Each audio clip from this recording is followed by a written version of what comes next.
হ্যাঁ, আমি বদলে গেছি, অনেকটাই বদলে গেছি। যতটা বদলে গেলে পুরনো স্মৃতিগুলো ভুলে থাকা যায়, ঠিক ততটাই বদলে গেছি।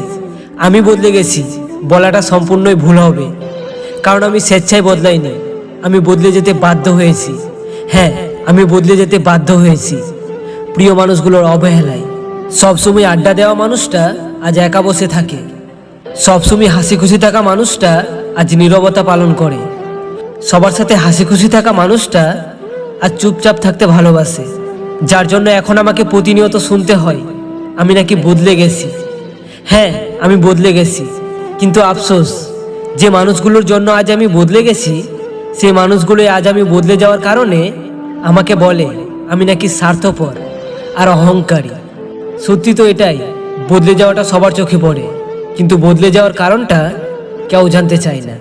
তুমি কতটা কষ্টে আছো তা কেউ দেখতে আসবে না, কিন্তু প্রাণ খুলে হেসে দেখো, সে হাসিতে হিংসা করার মতো লোকের অভাব হবে না। চুপ থাকতে শেখো, দেখবে যে একদিন তোমার সাথে খারাপ ব্যবহার করেছে সেও একদিন তোমার পায়ে এসে পড়বে।